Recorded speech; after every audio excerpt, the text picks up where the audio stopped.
Hey guys, welcome back to Katie Actually. I'm Katie and I'm here to show you 3 fun Halloween DIYs that you can do this year to help decorate your space and get yourself in the Halloween spirit. See what I did there? Our first DIY project are these super cute but also very spooky apple shrunken heads. So to make these, what you need is a couple apples. I'm using Granny Smith apples here, but honestly you can use whatever kind that you can find. Just peel them, and then once they are peeled, you want to very quickly dunk them into a bowl of cold water mixed with just a little bit of lemon juice to keep them from going too brown while you're trying to figure out how you want to carve them. There's no right or wrong way to carve your apples, but just keep in mind that you want your cuts to be a little bit exaggerated because these are going to shrivel, so you want the facial features to still be visible, and you want it to look like a face. So just use your creativity and make a couple different variations.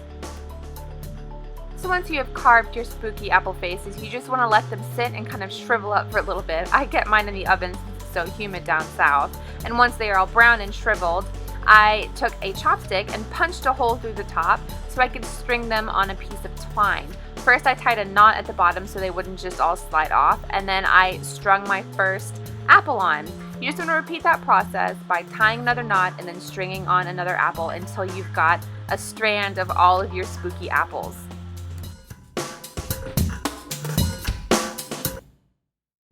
For some extra stability and to make sure those apples don't slide down, I have just stuck a toothpick through the knot at the base of each apple, and voila!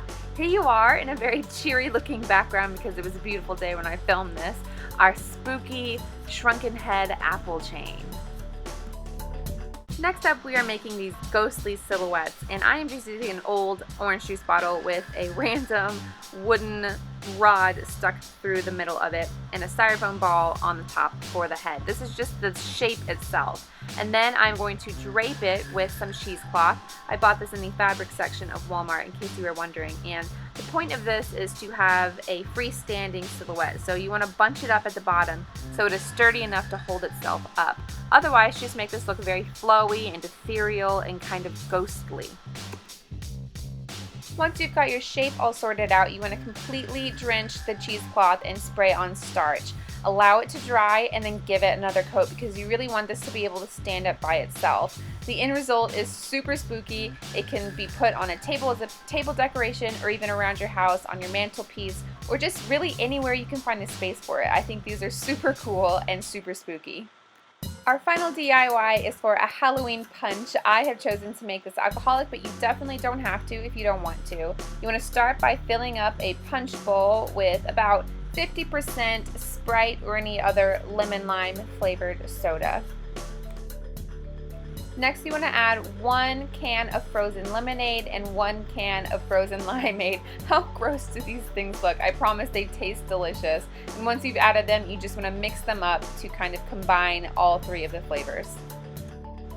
If you would like to and are legally allowed to, now is the time to add in your alcohol. I am using a light rum at about a 50-50 ratio with the Sprite. Next, you want to top your punch with some lime sherbet. This is a very lime-heavy drink, as you can tell. And the final step is to sprinkle some sour gummy worms on top of the sherbet, as well as along the edge of the bowl.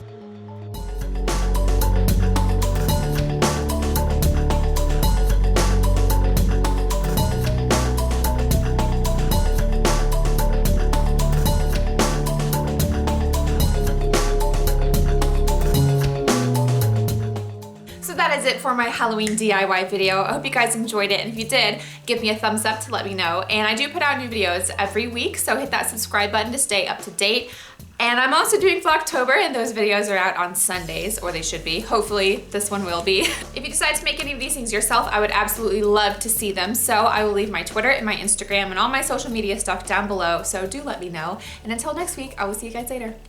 Bye.